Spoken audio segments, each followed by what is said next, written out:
बिस्मिल्लाहिर्रहमानिर्रहीम। शुरू करता हूँ अल्लाह के पाक नाम से जो बहुत बड़ा मेहरबान नहायत रहने वाला है। दोस्तों, बहनों, भाइयों, बुजुर्गों, तारीख़ इस्लाम में हज़रत खालिद बिन वलीद की किस्त नंबर 51 में हम आप लोगों को खुशामदीद कहते हैं और जहाँ कल हम रुके थे वहीं से शुरू करते हैं। तो दोस्तों, कल हम जिक्र कर रहे थे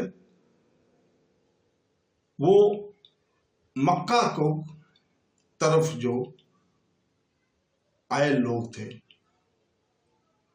मालिक बिन औफ के। तो दोस्तों, मालिक बिन औफ ने कहा, तुम बहुत पुरानी बातें कर रहे हो। तुमने महसूस नहीं किया कि इतनी लंबी उम्र ने तुम्हें तजर्बों से तो माला माल कर दिया, लेकिन उम्र ने तुम्हारी अकल कमजोर कर दी है। अगर मैं सिपा सलार हूं तो मेरा हुक्म चलेगा, मैं जहां जरूर समझूंगा तुमसे मशवरा ले लूंगा। मौरखा ने लिखा है कि दुरीद बिन अल-समा ये सोच कर चुप हो गया कि ये मौका आपस में उलझने का नहीं है। तुम लश्कर से कुछ और कहना चाहते हो तो कह दो। मालिक बिन औफ ने कहा, जो काम मुझे करना है वो मैं तुम्हें बताए बगैर करूंगा। दुरीद ने कहा, मुझ में लड़ने की ताकत नहीं रही, लड़ा सकता हूं मैं। इसने अपने खेमे में जाकर कबीले के सरदारों को बुलाया और इतना ही कहा, जब हमला करोगे तो तुम्हारा इत्तेहाद ना टूटे। तमाम लश्कर से कह दो कि हमले से पहले तलवारों के न्यामे तोड़कर फेंक दें। अरबों में ये रस्म थी कि लड़ाई में जब कोई अपनी न्याम तोड़ देता था तो इसका मतलब ये होता था कि ये शख्स लड़ता हुआ जान दे देगा, पीछे नहीं हटेगा और शिकस्त नहीं खाएगा। न्याम तोड़ने को वो फतह या मौत का ऐलान समझते। किसी भी तारीख में ऐसा इशारा नहीं मिलता कि दुरीद बिन अल-समा ने कबीलों के सरदारों से कहा हो कि वो अपने अहलो अयाल को उतास में ही रहने दे।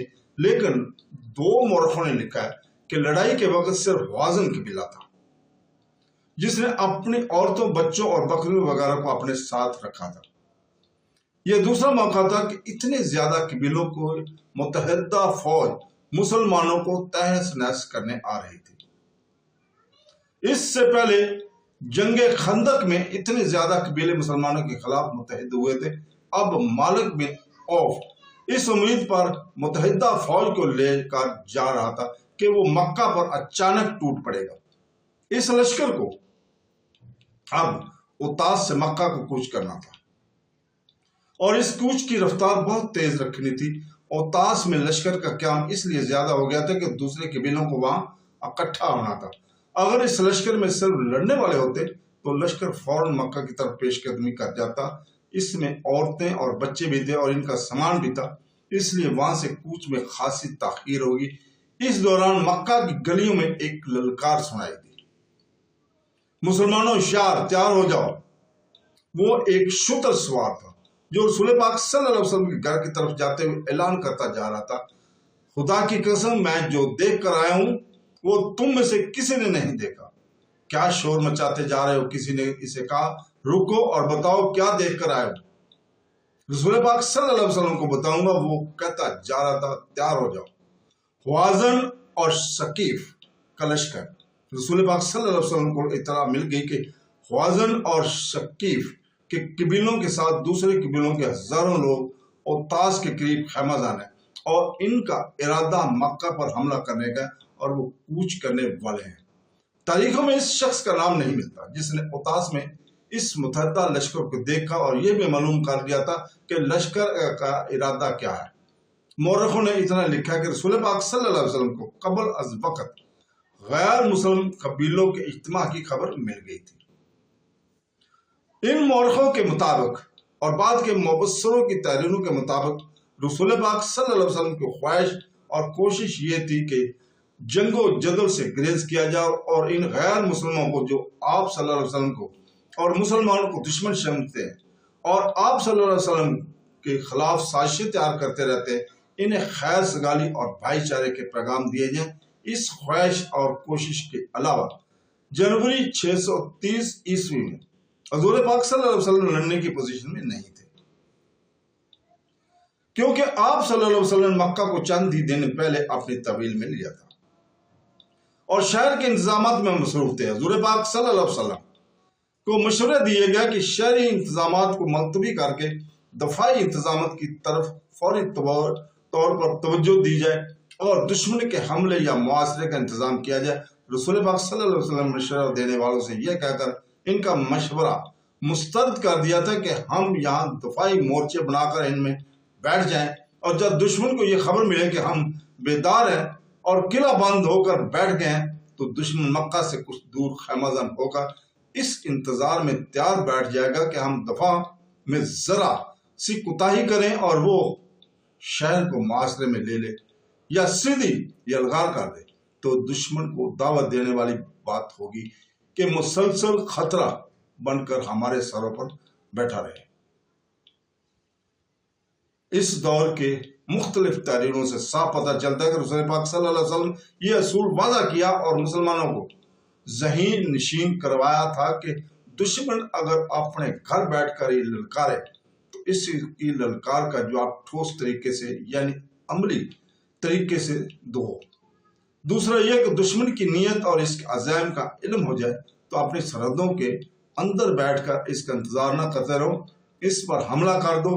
اور حضور پاک صلی اللہ علیہ وسلم نے اپنی امت کو تیسرا اصول یہ دیا کہ ہر وقت تیاری کی حالت میں رہو اور دشمن کو احساس دلا دو کہ وہ تمہیں للکارے گا یا تمہارے لیے خطرہ بننے کی کوشش کرے گا تو تم بجلی کی طرح اس پر کود پڑو گے۔ نہیں، ایسا نہیں ہو سکتا۔ مالک بن عوف اپنے خیمے میں غصے سے بار بار زمین پر پاؤں مارتا اور کہتا تھا وہ اتنی جلدی کس طرح یہاں تک پہنچ سکتے ہیں؟ کیا ہم اپنے ساتھ غداروں کو بھی ساتھ لائیں جنہوں نے حضرت محمد صلی اللہ علیہ وسلم کو بہت دن پہلے خبردار کر دیا تھا کہ ہم آ رہے ہیں، خود جا کر دیکھ لے۔ مالک بوڑھے درید بن السما نے کہا اپنی آنکھوں سے دیکھ لے، اگر میں جھوٹ بول رہا ہوں تو اپنے دیوتا لات کو دھوکہ دے رہا ہوں۔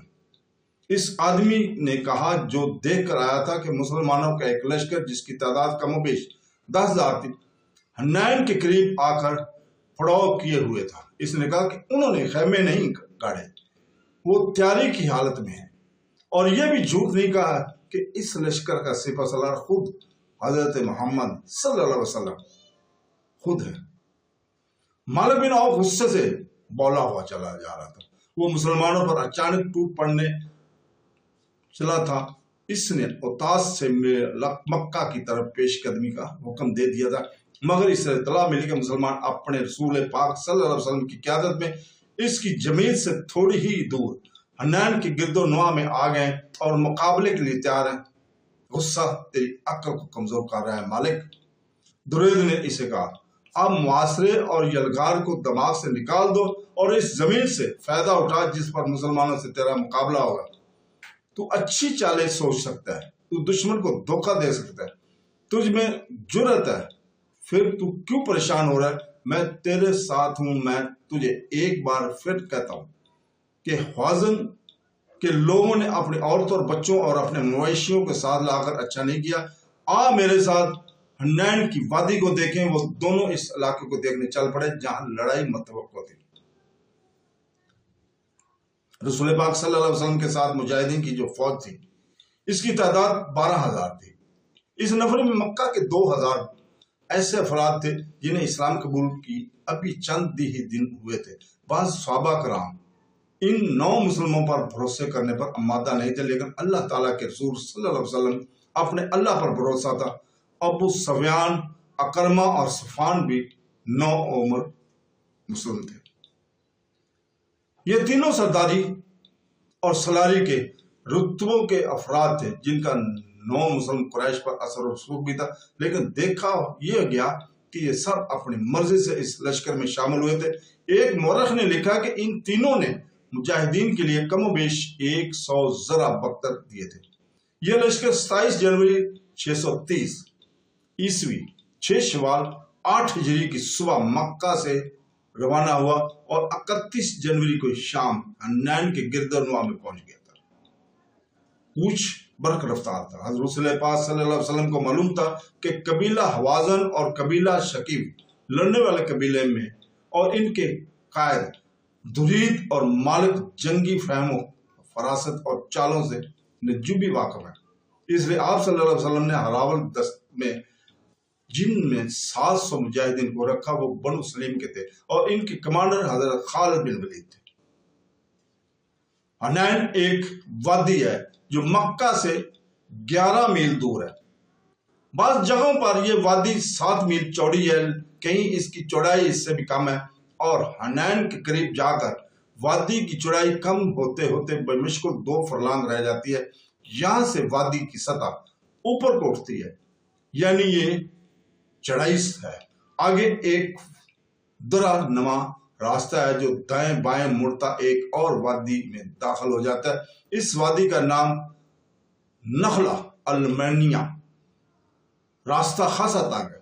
मुसलमानों ने अपने जासूसों की आंखों से देखा कि कबीलों की मुतहदा फौज अब भी ओतास के करीब खैबरजान है, मगर जासूस रात की तारीकी में न झांक सके या न उन्होंने जरूर समझी कि रात को भी देख लेते कि दुश्मन को कोई नकलो हरकत तो नहीं कर रहा।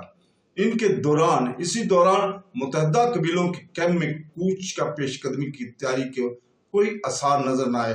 कैंप पर मर्दनी सी छाई हुई थी, कोई सरगर्मी नहीं थी।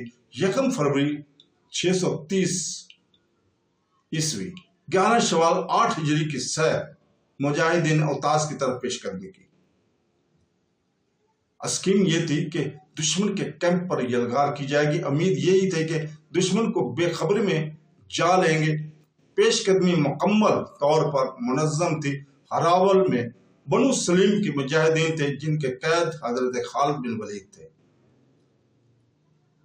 इस हैसियत में हजरत खालिद बिन वलीद सबसे आगे थे। इस्लामी फौज की नजर नफरी तो 12,000 थी, लेकिन इस बाकायदा फौज के साथ एक बेकायदा फौज भी थी जिसकी नफरी 20,000 थी। ये मक्का और गर्दनवा के लोग थे जो फौज की मदद के लिए साथ आए थे।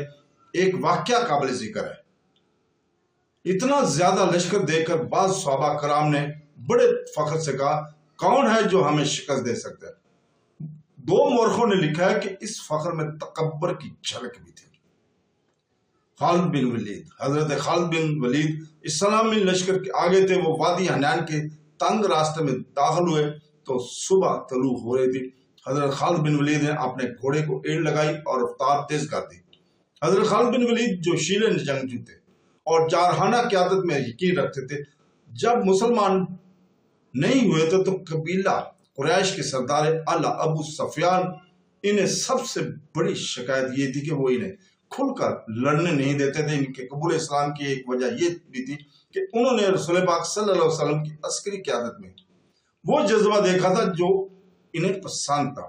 हजरत खालिद बिन वलीद ने कबूल इस्लाम से पहले मकरमा से कहा भी था कि मेरे अस्करी जज्बे और मैदान जंग में जारहाना अंदाज की कदर सिर्फ मुसलमान ही कर सकते हैं। रसूल पाक सल्लल्लाहु अलैहि वसल्लम की हजरत खालिद बिन वलीद की अस्करी अहलियत काबिलियत की जो कदर की थी, इसका सबूत यह था कि वो इतने बड़े लश्कर के हरावल के कमांडर थे। सुबह तुलू हो रही थी जब हजरत खालिद बिन वलीद का हरावल दस्ता दिखाई दी खाई घाटी वाले तंग रास्ते में दाखिल हुआ। अचानक जमीन और आसमान जैसे फट पड़े। हवाजन और सकीफ और दीगर कबीलों की मुतहदा फौज के नारे, घरानों की गिरज और बिजलियों की कड़क की तरह बुलंद हुए और मूसलाधार बारिश की तरह तीरों की बुछाड़ें आने लगी। ये तीर दाएं बाएं की चट्टानों और टेकरियों से आ रहे थे। ये दुश्मन की घाट थी।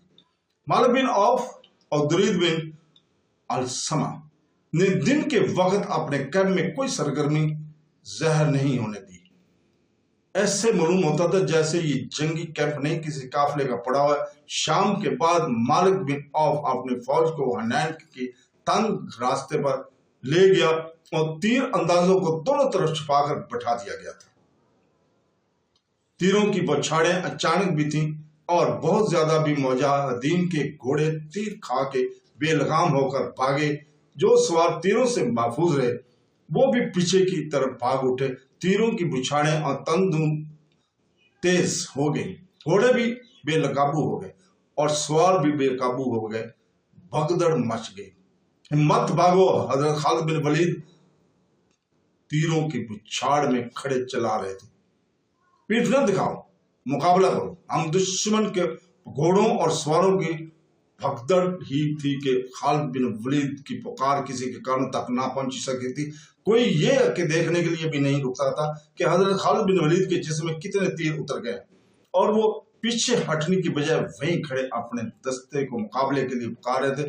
वो आखिर भगदड़ की रेले की जद में आ गए और इनके धक्कों से यूं दूर पीछे आ गए जैसे सैलाब में बह गए हों।